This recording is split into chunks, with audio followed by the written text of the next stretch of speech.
davantage des Est-ce que vous m'entendez? Absolument. Nous, oui. Selon fond, non, mais nous, oui. Donc, c'est Est-ce que vous essentiel. m'entendez au fond? Oui, je vous. C'est de remettre le micro dans la meilleure position possible. Ah, merci. Merci beaucoup, monsieur le président.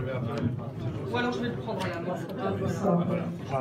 Bon. Alors, monsieur le préfet, monsieur le ministre, madame la sénatrice, mesdames et messieurs les conseillers départementaux, madame la conseillère régionale, messieurs les présidents des 3 communautés de communes, du Saulnois, Sarre-Moselle Sud et du pays de Fasbourg, mesdames et messieurs les maires, monsieur le commandant de compagnie de gendarmerie de l'arrondissement, je ne le vois pas, mais je sais qu'il est là. Il est là-bas. Monsieur le commandant de la circonscription de sécurité publique, monsieur le commandant de la 4e compagnie d'incendie de secours, je ne sais pas, c'est peut-être pour qu'on soit plus intime. Oui, il n'y a plus rien. Là, qui est en train de l'envoyer. Mesdames et messieurs les représentants des autorités militaires, monsieur le sous-préfet de Sarre-Denis, cher Christophe, mesdames et messieurs les chefs des services de l'État, mesdames et messieurs les chefs d'entreprise, mesdames et messieurs les présidents d'associations, mesdames et messieurs, je suis extrêmement heureuse de vous accueillir ici, au sein de la résidence de la sous-préfecture, pour mes premiers vœux depuis mon arrivée sur votre territoire le 28 août dernier. Je voudrais tout d'abord remercier monsieur le préfet, Didier Martin, sous l'autorité duquel j'ai l'honneur de servir, de nous honorer de sa présence ce soir. Et je précise, monsieur le préfet, puisque beaucoup me posent la question, que nous n'avons pas de lien de parenté. En tout cas, pas à ma connaissance. Voilà, comme ça, la réponse est donnée de manière générale. On vous pose la question. Vous aussi. Je voudrais également remercier ceux qui nous ont aidés à organiser cette cérémonie dans les meilleures conditions. Le 1er régiment d'infanterie qui nous a prêté les tables, la communauté de communes de Sarre-Moselle Sud pour les équipements de la terrasse, l'hôpital de Lanquin pour les porte-manteaux, sans oublier la commune de Sarrebourg pour son soutien logistique et le prêt des baies. Je veux également dire merci aux élèves du lycée Lavoie qui nous aideront pour le service, ainsi qu'à Nadine et Alain, les 2 employés de la résidence que vous connaissez bien tous et qui ont, avec la rigueur et le professionnalisme qui est le leur, piloté toute l'organisation de cette cérémonie. Je voudrais enfin excuser monsieur le député, Fabien Di-Filippo, qui est retenu à l'Assemblée nationale, et monsieur le maire de Dieuze, Fernand Normand, retenu par des impératifs d'ordre privé.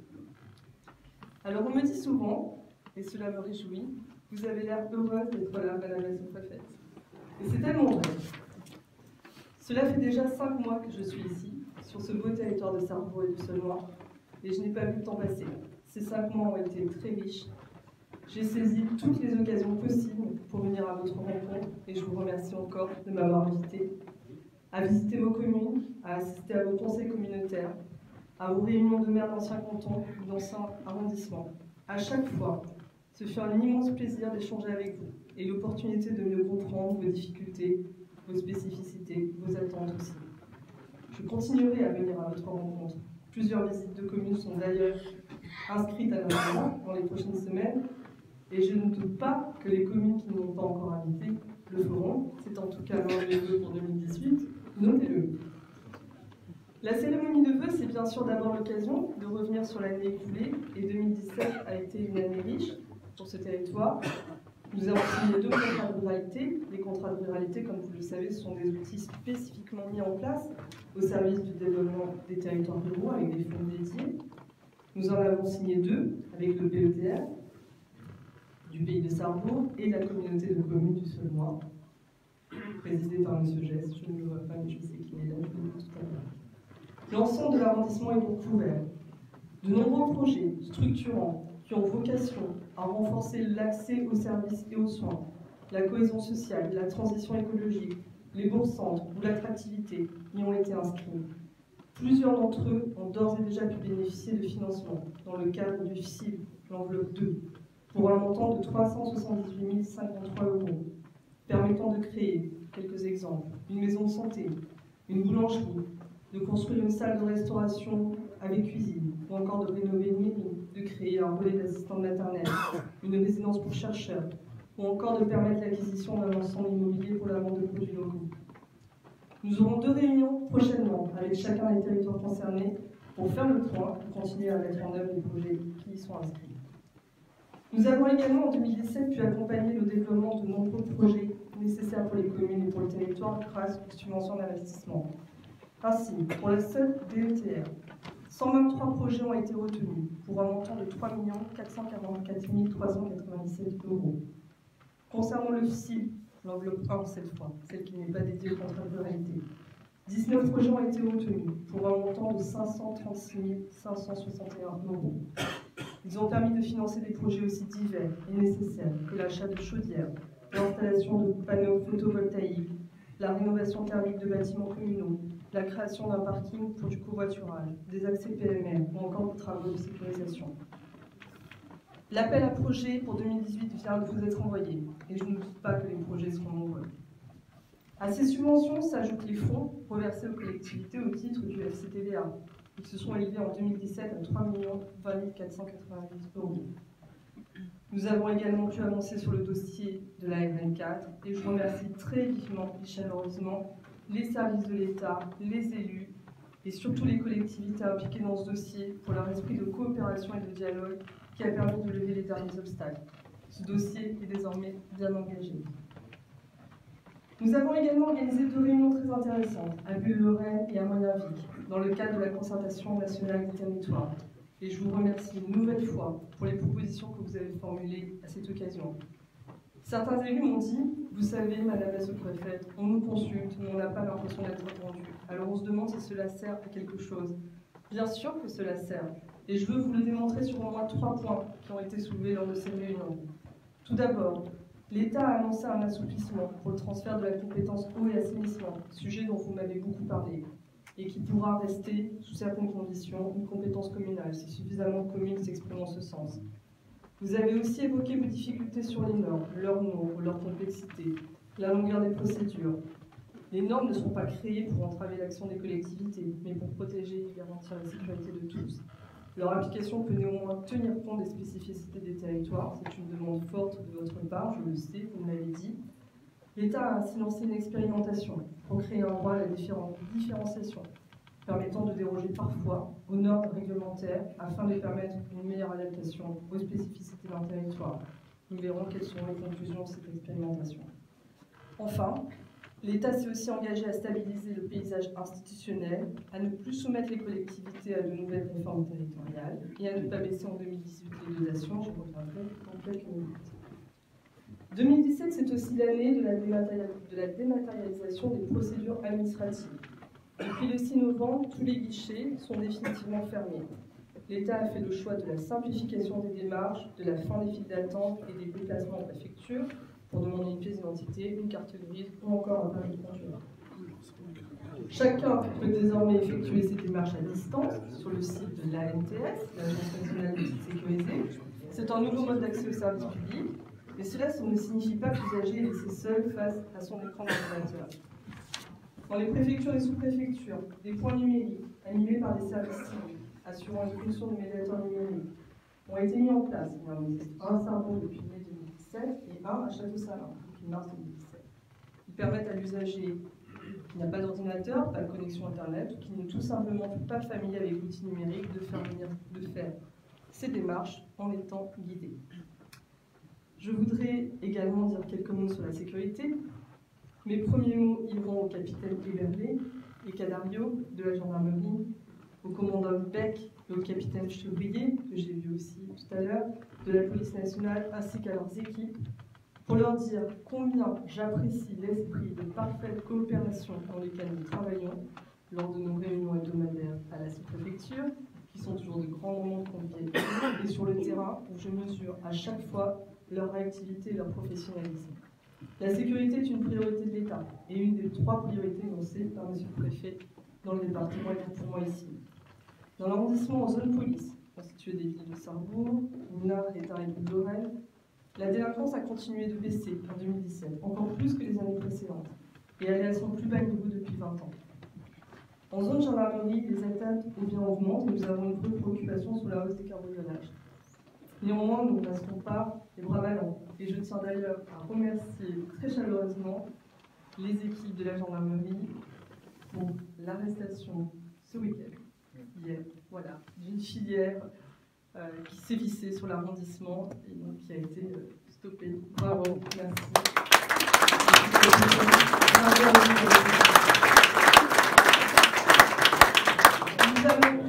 Nous allons entreprendre des actions pour essayer de diminuer ce phénomène. Et dès la fin du mois, nous présenterons avec les forces de sécurité aux communes qui le souhaitent, et je sais qu'elles sont nombreuses, le dispositif participation citoyenne qui permet d'augmenter la vigilance de chacun et qui permet également une coopération renforcée entre les habitants des communes et les forces de sécurité. Et puis, il y a la police de sécurité du quotidien, lancée par le gouvernement et qui va être expérimentée, dont l'objectif est de rapprocher les citoyens des forces de sécurité. Je veux vous remercier, là encore, pour les observations et propositions utiles et concrètes que vous avez formulées lors de la consultation que nous avons menée ici sur ce thème à mi-temps. En matière de sécurité routière, les chiffres ne sont pas très bons. Le nombre de morts et de blessés a augmenté et nous ne voyons pas suffisamment diminuer les comportements à risque. Dans l'arrondissement, nous avons d'ailleurs suspendu 306 permis, dont 145 pour l'alcoolémie, 85 pour stupéfiants et 76 pour excès de vitesse.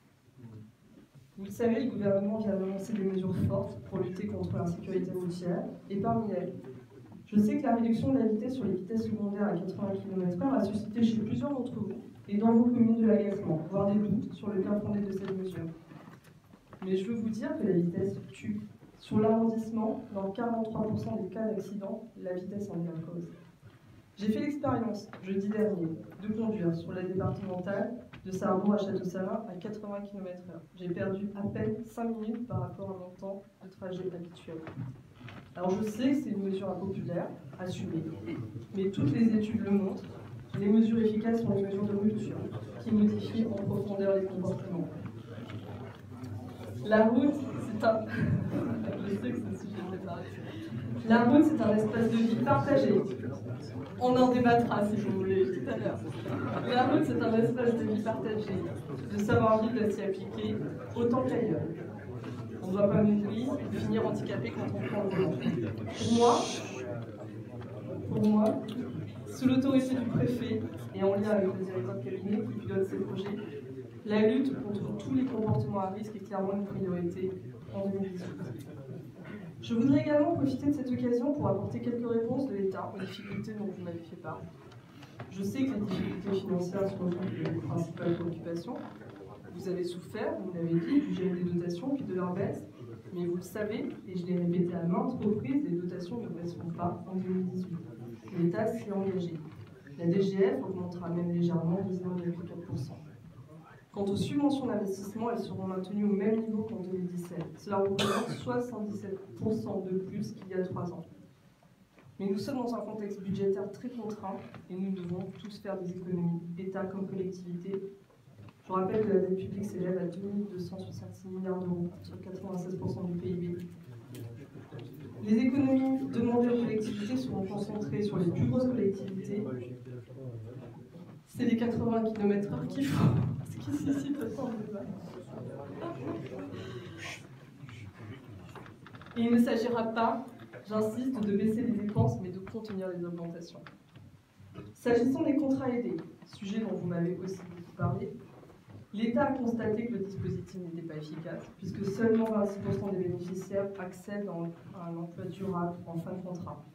Il a donc décidé de les réduire, pas de les supprimer, mais de les recentrer sur des secteurs prioritaires, dont les communes rurales, qui ont toutes, dès lors qu'elles avaient moins de 2000 habitants, pu conserver des contrats aidés dans la limite de 2. Et je sais que vous êtes nombreux sur l'arrondissement à avoir pu profiter de cette opportunité. Ce dispositif sera maintenu en 2018 sur une ligne, parcours emploi compétences, PEC pour la commune, avec un renforcement des volets formation et accompagnement. Un des autres points de difficulté de ce territoire, c'est la mobilité, notamment dans le seul mois. Elle est essentielle pour accéder à l'emploi et elle constitue souvent le premier frein. Là aussi, nous travaillons à chercher des solutions. Et je veux saluer à ce sujet le travail effectué par l'association WeMove, qui appartient au groupe SOS, et dont le directeur régional, Jérémy Fim, est présent ici ce soir. C'est comme vous, je l'ai vu tout à l'heure. Cette association offre des services en termes matériels, pédagogiques et financiers qui vont permettre aux personnes de retrouver ou de conserver leur emploi. Nous réfléchissons par ailleurs avec la conseillère régionale à des actions complémentaires sur ces sujets majeurs.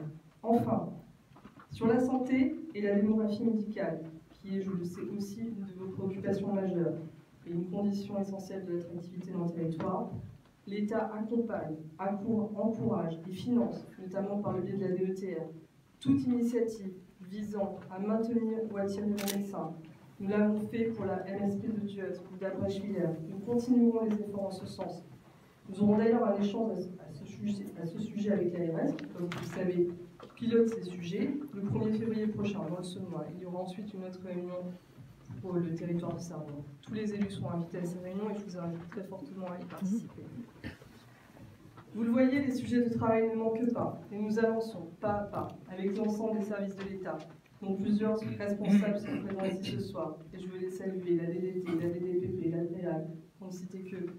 Et les agents de la sous-préfecture, brillamment dirigés à Sarrebruck par Brigitte Gachotte et à Château-Salins par Catherine Huel.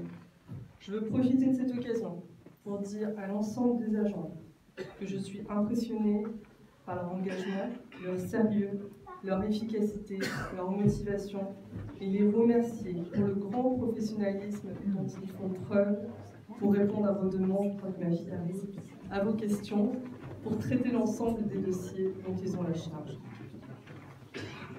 Pour conclure, je vous raconterai une anecdote que j'ai déjà citée il y a quelques jours à l'occasion des vœux de Château-Salins, chez vous, monsieur le maire. À l'issue des vœux d'une autre commune du territoire, après avoir entendu quelques doléances à l'égard de l'État, une personne présente est venue me dire avec beaucoup de gentillesse « Ah là là, madame la sous-préfète, ce n'est pas facile d'être un représentant de l'État. » Alors je ne sais pas si c'est facile ou si c'est difficile.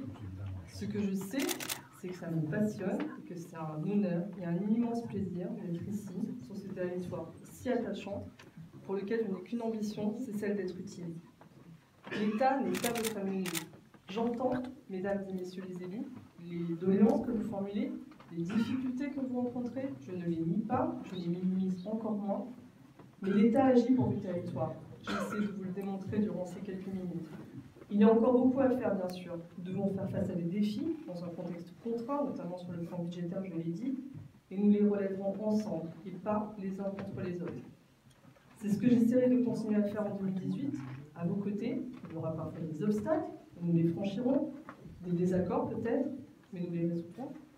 Il y aura aussi, et surtout j'en suis sûre, de très belles réussites collectives, car nous avons tous les mêmes objectifs: améliorer la qualité de vie, l'emploi, l'attractivité économique, touristique, garantir la sécurité à nos concitoyens, faire en sorte que chacun se sente à sa place. Albert Camus disait « En vérité, le chemin importe peu, la volonté d'arriver suffit à tout. » De la volonté, vous en avez beaucoup, et moi aussi. Ensemble, on ne peut donc que réussir. Allô. Monsieur le Président de la communauté de communes de Sarrebruck-Moselle-Sud a d'ailleurs utilisé une très belle femme lors de ses vœux, pour montrer que c'est la somme des efforts de chacun qui permet de réaliser de grandes choses. L'histoire de ce petit colibri qui essaie d'éteindre un incendie en faisant sans cesse des allers-retours avec le peu d'eau qu'il peut transporter dans son bec, qui sait qu'il n'y arrivera pas tout seul, mais qui fait sa part. Alors je ne vous promets pas l'impossible, je ne peux pas tout, autant vous ne peut tout et l'État ne peut pas tout. Et je m'engage de mon côté à continuer à faire le maximum pour en faire la part qui est la mienne autour des 3 objectifs qu'a énoncé Monsieur le Préfet pour le département: la sécurité, le développement économique de l'emploi et la cohésion territoriale. Je continuerai également à être disponible sur le terrain, à vos côtés. La ministre, le ministre d'État, ministre de l'Intérieur, Madame Gouraud, a récemment déclaré une phrase que je partage totalement. Elle a dit « Il faut être sur le terrain, c'est une devise ». Cette devise, je la fais mienne aussi, car c'est ainsi que je conçois ma fonction. J'arrive au terme de mon propos. Après ces quelques mots, je veux vous souhaiter à toutes et à tous une très belle année 2018, pour vous et pour vos proches. Que 2018 soit l'année des défis relevés et gagnés. Et je vous dis à bientôt, avec vous, dans vos communes, au service de vos projets.